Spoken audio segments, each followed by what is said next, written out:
اب توبہ کی فضیلت کا باب دیکھتے ہیں، باب نمبر 53۔ اللہ سبحانہ و تعالی سورہ نور میں فرماتے ہیں، اور رجوع کرو اللہ کی طرف سب کے سب اے ایمان والوں، تاکہ تم دونوں جہانوں میں بامراد ہو جاؤ۔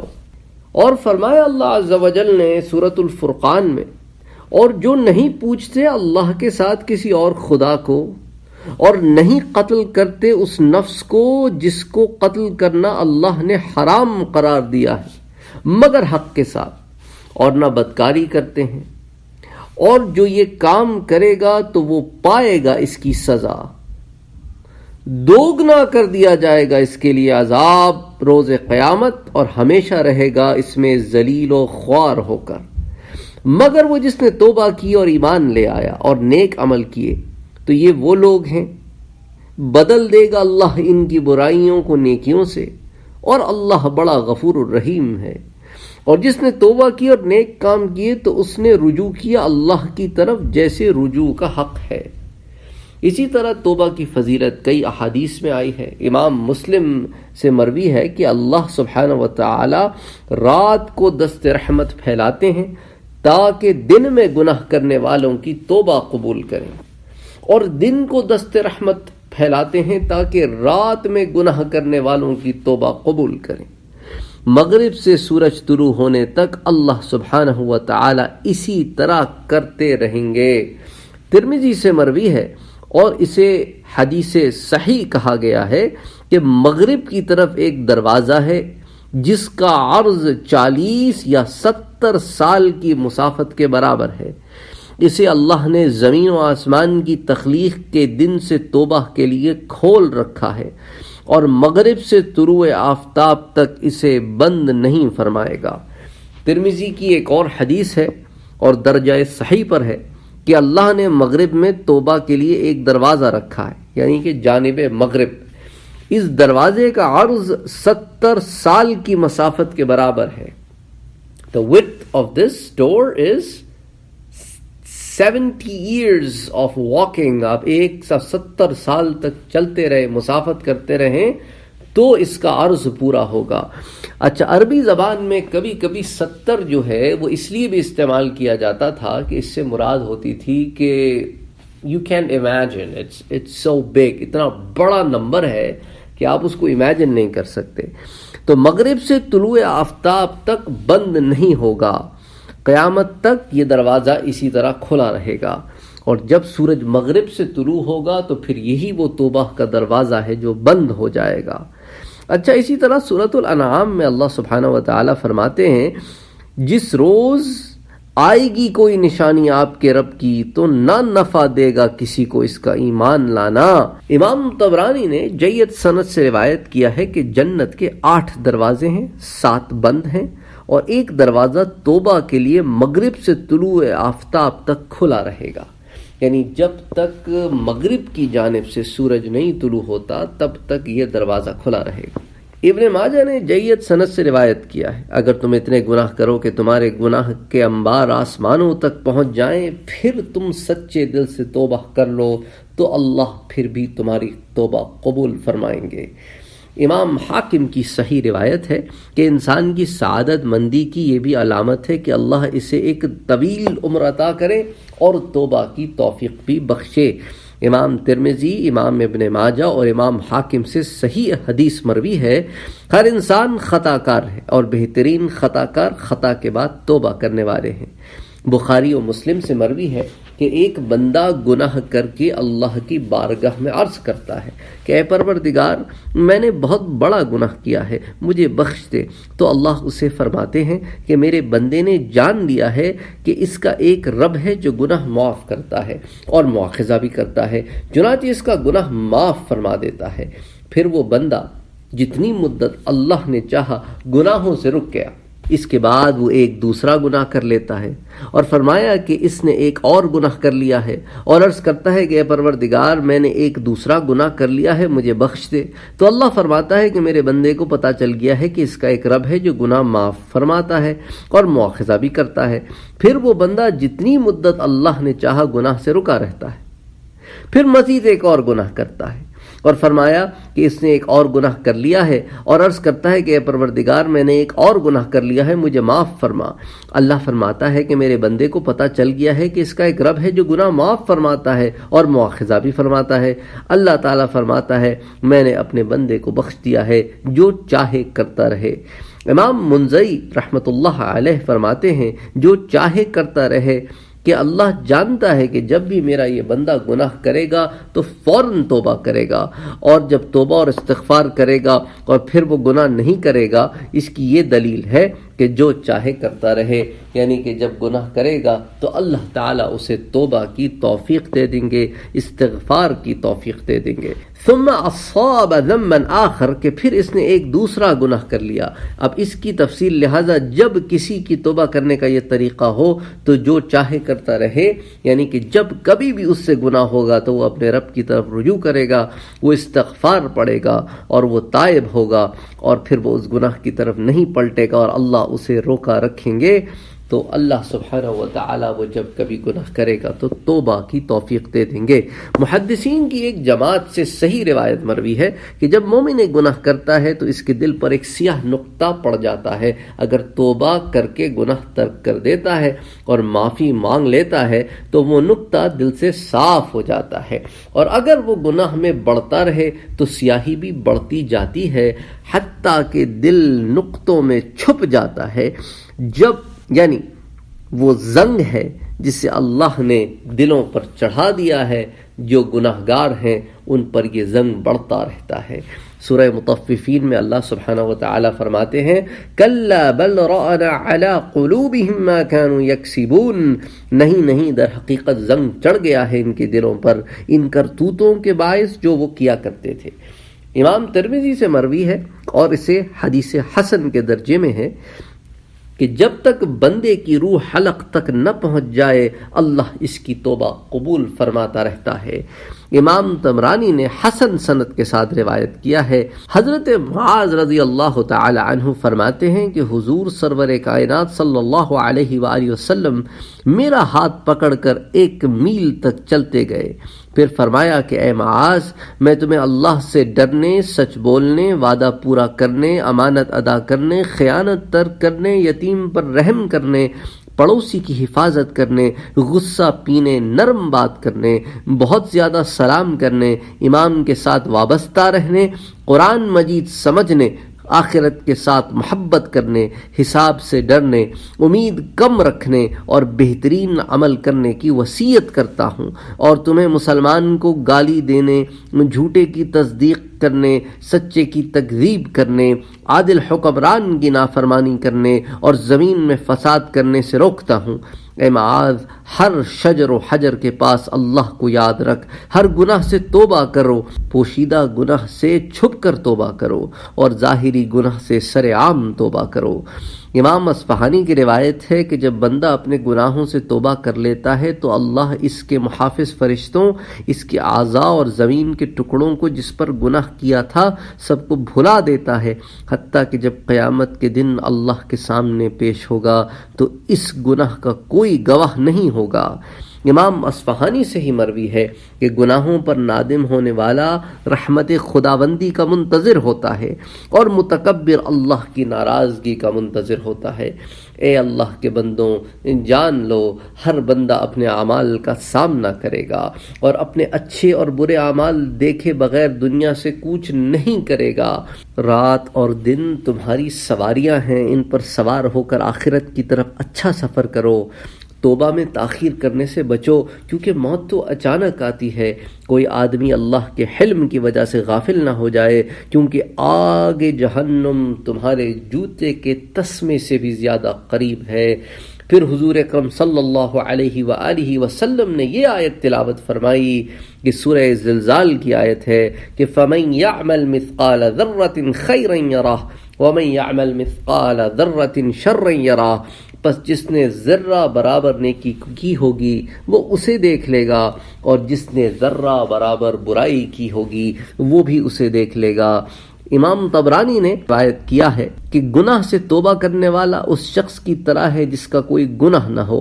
امام بہقی نے ایک دوسری سند سے روایت کیا ہے اور یہ اضافہ بھی کیا ہے کہ گناہ سے معافی مانگنے والا اور ساتھ ساتھ گناہ بھی جاری رکھنے والا اپنے پروردگار کے ساتھ مذاق کر رہا ہے۔ ابن حبان نے اپنی صحیح میں اور حاکم نے صحیح حدیث روایت کی ہے کہ گناہوں پر ندامت ہی توبہ ہے۔ ندامت توبہ کا سب سے عظیم رکن ہے، جس طرح وقوف عرفہ حج کا رکن ہے، اور ندامت کے لیے یہ بھی شرط ہے کہ وہ ندامت گناہ کی قباحت اور گناہ کی سزا کے ڈر سے ہو، اپنی بے عزتی یا مال کے ضیاع وغیرہ کی وجہ سے نہ ہو۔ حاکم نے صحیح حدیث سے روایت کیا ہے، جب اللہ گناہ کی وجہ سے کسی بندے کی ندامت اور شرمندگی دیکھتا ہے تو معافی مانگنے سے پہلے ہی بندے کی بخشش فرما دیتا ہے۔ مسلم وغیرہ سے مروی ہے، اس ذات اقدس کی قسم جس کے ہاتھ میں میری جان ہے، اگر تم گناہ نہ کرو اور بخشش نہ مانگو تو اللہ اٹھا کر تمہیں ایسی ایک قوم سے بدل دے گا جو گناہ کر کے بخشش مانگے گی اور اللہ اسے بخش دیں گے۔ اور امام مسلم کی روایت ہے کہ اللہ سے زیادہ کسی کو اپنی مدح پسند نہیں، اسی لیے اللہ نے اپنی مدح خود فرمائی ہے۔ اللہ سے بڑھ کر کوئی غیرت مند زیادہ نہیں، اسی لیے اللہ نے بدکاریوں کو حرام قرار دیا ہے، اور اللہ سے بڑھ کر عذر قبول کرنا کسی کو پسندیدہ نہیں، اسی لیے کتابیں نازل فرمائیں اور رسول بھیجے۔ مسلم کی روایت ہے کہ قبیلہ جہینہ کی ایک عورت نے حضور اکرم صلی اللہ علیہ وآلہ وسلم کی خدمت میں حاضر ہوا اور زنا سے وہ حاملہ تھی۔ اس نے عرض کیا کہ یا رسول اللہ، میں زنا کی وجہ سے قابل حد ہوں، مجھ پر حد جاری فرمائیے۔ حضور نے اس کے ولی کو بلا فرمایا کہ اس سے حسن سلوک کرنا، جب وضع حمل ہو جائے تو اسے میرے پاس لانا۔ اس ولی نے ایسا ہی کیا۔ حضور نے حکم فرمایا تو اس عورت کے کپڑے اچھی طرح باندھ دیے گئے، پھر حکم فرمایا تو اسے رجم کر دیا گیا، اور بعد میں حضور صلی اللہ علیہ وآلہ وسلم نے اس کی نماز جنازہ پڑھائی۔ حضرت عمر نے عرض کیا کہ یا رسول اللہ، آپ اس کی نماز جنازہ پڑھا رہے ہیں حالانکہ اس نے تو زنا کیا ہے۔ حضور نے فرمایا کہ اس نے ایسی عظیم توبہ کی ہے کہ اگر مدینے کے 70 آدمیوں پر تقسیم کر دی جائے تو سب کو پوری ہو جائے۔ کیا تو نے اس سے کوئی افضل انسان دیکھا ہے جس نے اللہ کی حد کے لیے اپنی جان پیش کر دی ہو؟ ترمذی نے حسن حدیث، ابن حبان نے اپنی صحیح میں، اور امام حاکم نے صحیح حدیث روایت کی ہے۔ حضرت عبداللہ بن عمر فرماتے ہیں کہ میں نے حضور کو حدیث بیان فرماتے ہوئے سنا، ایک بار نہیں، 2 بار نہیں، 7 تک شمار فرمایا کہ 7 بار نہیں بلکہ اس سے بھی زیادہ مرتبہ کہ بنی اسرائیل کا کفل نامی شخص گناہ کرنے سے باز نہیں آتا تھا۔ ایک مرتبہ اس کے پاس ایک عورت آئی تو اسے 60 دینار دے کر گناہ پر رضامند کر لیا۔ جب کفل عورت کے ساتھ برائی کرنے کے انتہائی قریب پہنچ گیا تو عورت تھر تھر کانپنے لگی اور رو پڑی۔ کفل نے پوچھا، کیوں روتی ہو؟ کیا میں تجھے پسند نہیں؟ اس نے کہا، نہیں، اصل بات یہ ہے کہ میں نے ایسی برائی کبھی نہیں کی، ایک شدید مجبوری کے لیے یہ کام کر رہی ہوں۔ اس نے کہا کہ تم مجبوراً یہ کام کر رہی ہو، اس سے پہلے نہیں کیا تو چلی جاؤ اور یہ دینار بھی لے جاؤ، اور کہا اللہ کی قسم اس کے بعد کبھی بھی یہ گناہ میں نہ کروں گا۔ اسی رات کا اسی کا انتقال ہو گیا۔ صبح اس کے دروازے پر لکھا ہوا تھا کہ اللہ نے کفل کو بخش دیا۔ حضرت عبداللہ ابن مسعود سے مروی ہے کہ حضور نے فرمایا 2 بستیاں تھیں، ایک نیکوکاروں کی اور ایک بروں کی۔ بروں کی بستی سے ایک آدمی نیکوں کی بستی کی طرف جانے کے ارادے سے نکلا، مشیت الہی کے مطابق اسے راستے میں ہی موت آ گئی۔ فرشتہ رحمت اور شیطان اس کے متعلق جھگڑنے لگے۔ شیطان نے کہا، بخدا اس نے میری کبھی نافرمانی نہیں کی۔ فرشتہ رحمت نے کہا، یہ توبہ کے ارادے سے نکل چکا تھا۔ اللہ نے ان دونوں کے درمیان فیصلہ فرمایا کہ دیکھ لو یہ کس بستی سے زیادہ قریب تھا، تو انہوں نے ایک بالش نیکیوں کی بستی کے زیادہ قریب پایا، لہذا اسے بخش دیا گیا۔ حضرت معمر فرماتے ہیں کہ میں نے کہنے والے کو یہ کہتے سنا تھا کہ اللہ نے نیکوں کی بستی کو اس کے قریب فرما دیا تھا۔ بخاری و مسلم کی روایت ہے کہ حضور نے فرمایا کہ تم سے پہلے لوگوں میں ایک آدمی تھا، اس نے 99 قتل کیے۔ پھر روئے زمین کے سب سے بڑے عالم کے متعلق پوچھا تو اسے ایک راہب کے بارے میں بتایا گیا۔ وہ راہب کے پاس آیا اور اسے بتایا کہ میں نے 99 قتل کیے ہیں، کیا میری توبہ قبول ہو سکتی ہے؟ اس راہب نے کہا نہیں، تو اس نے راہب کو بھی قتل کر دیا، تو اب 100 قتل مکمل کیے۔ پھر روئے زمین کے ایک اور عالم کی طرف چل پڑا تو اسے ایک عالم اس آدمی کے متعلق بتایا گیا، تو اس عالم کو یہ بتایا کہ میں نے 100 قتل کیے ہیں، کیا میری توبہ قبول ہو سکتی ہے؟ اس عالم نے کہا ہاں، تیرے اور تیری توبہ کے درمیان کون حائل ہو سکتا ہے؟ ایسا کر فلاں فلاں جگہ جاؤ، وہاں پر اللہ کی نیک لوگ اللہ کی عبادت میں مشغول ہیں، تو بھی ان کے ساتھ مل جا اور اللہ کی عبادت میں مشغول ہو جا، اور اپنے وطن نہ لوٹنا، یہ بہت بری جگہ ہے۔ لہٰذا وہ چل پڑا۔ جب آدھا راستے تک پہنچا تو ملک الموت آ گیا۔ رحمت اور عذاب کے فرشتے دونوں آ گئے۔ اب دونوں جھگڑنے لگے۔ رحمت کے فرشتوں نے کہا یہ تائب ہو کر اپنے دل اللہ کی طرف متوجہ کر کے اس بستی کی طرف آ رہا تھا۔ عذاب کے فرشتوں نے کہا نہیں، اس نے تو کبھی نیکی ہی نہیں کی۔ پس اسی وقت ان کے پاس انسانی صورت میں ایک فرشتہ آ گیا۔ انہوں نے اسے اپنا حکم تسلیم کر لیا کہ وہ ان کے درمیان فیصلہ کرے۔ اس فرشتے نے کہا دونوں طرف کی زمین ناپ لو، یہ جس بستی کے قریب تھا انہی میں شمار ہوگا۔ تو جب ناپا تو نیکوں کی بستی کے زیادہ قریب پایا گیا، لہٰذا اسے رحمت کے فرشتے لے گئے۔ اور ایک روایت میں ہے کہ وہ ایک بالش نیکوں کی بستی کے قریب تھا تو اسے بھی انہی میں سے کر دیا گیا۔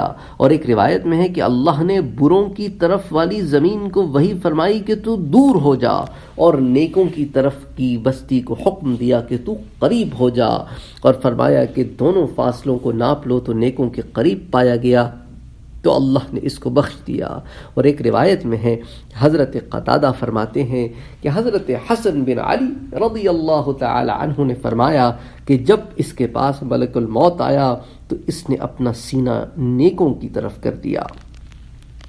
طبرانی نے جید سند سے روایت کیا ہے کہ ایک آدمی نے اپنی جان پر ظلم کیا، پھر ایک آدمی سے ملا اور پوچھا کہ ایک آدمی نے 99 قتل کیے ہیں اور سب ظلماً قتل کیے ہیں، تو کیا تم میرے لیے توبہ کا راستہ پاتے ہو؟ اس نے کہا نہیں۔ چنانچہ اس نے اسے بھی قتل کر دیا، اور دوسرے آدمی سے پوچھا کہ میں نے 100 بے گناہوں کو قتل کیا، کیا میرے لیے توبہ کا کوئی راستہ ہے؟ اس نے کہا اگر میں تجھے یہ کہوں کہ اللہ توبہ کرنے والوں کی توبہ قبول نہیں کرتا تو پھر میں نے جھوٹ بولا ہے۔ تو ایسا کر کہ فلاں مقام پر جا، ایک جماعت خدا کی عبادت میں مصروف ہے، تو وہاں جا اور ان کے ساتھ مل کر خدا کی عبادت کر۔ چنانچہ وہ ان کی طرف چل پڑا اور راستے ہی میں مر گیا۔ رحمت اور عذاب کے فرشتے اس کے معاملے میں جھگڑنے لگے۔ اللہ نے ان کے پاس ایک فرشتہ بھیجا، اس نے کہا دونوں جگہوں کی زمین ناپو، یہ جس زمین سے زیادہ قریب ہوگا انہی میں شمار کیا جائے گا۔ جب زمین ناپی گئی تو وہ ایک چونٹی کے برابر نیکوں کی بستی سے زیادہ قریب تھا، لہذا بخش دیا گیا۔ امام طبرانی کی ایک اور روایت میں ہے کہ پھر وہ دوسرے راہب کے پاس آئے، اسے کہا کہ میں نے 100 قتل کیے ہیں، کیا میرے لیے توبہ کا کوئی راستہ ہے؟ راہب نے کہا تو نے بہت ظلم کیا ہے، میں نہیں جانتا، لیکن قریب ہی 2 بستیاں ہیں، ایک کا نام نصرہ ہے اور دوسری کا نام کفرہ ہے۔ اہل نصرہ جنتیوں والے عمل کرتے ہیں، برا شخص دوزخی شخص اس بستی میں رہ نہیں سکتا، اور اہل کفرہ دوزخیوں والے کام کرتے ہیں اور نیک عمل کرنے والے اس بستی میں رہ نہیں سکتے۔ نصرہ کی طرف چلے جاؤ، اگر تم نے وہاں پر ثابت قدم رہ کر ان جیسے عمل کیے تو پھر تمہاری توبہ قبول ہونے میں کوئی شک نہیں۔ چنانچہ وہ نصرہ بستی کی ارادے سے چل پڑا۔ جب دونوں بستیوں کے درمیان آیا تو موت آ گئی۔ فرشتوں نے اس کے متعلق اللہ سے دریافت کیا۔ اللہ نے فرمایا کہ دیکھ لو یہ کس بستی کے زیادہ قریب تھا، اس بستی والوں کے ساتھ اس کا نام لکھ دو۔ ناپنے پر وہ ایک چونٹی کے برابر نصرہ کے قریب پایا گیا، لہٰذا اسے اہل نصرہ کے ساتھ لکھ دیا گیا۔ اللہ نے فرمایا کہ دیکھ لو یہ کس بستی کے زیادہ قریب تھا، اس بستی والوں کے ساتھ اس کا نام لکھ دو۔ ناپنے پر وہ ایک چونٹی کے برابر نصرہ کے قریب پایا گیا، لہٰذا اسے اہل نصرہ کے ساتھ لکھ دیا گیا۔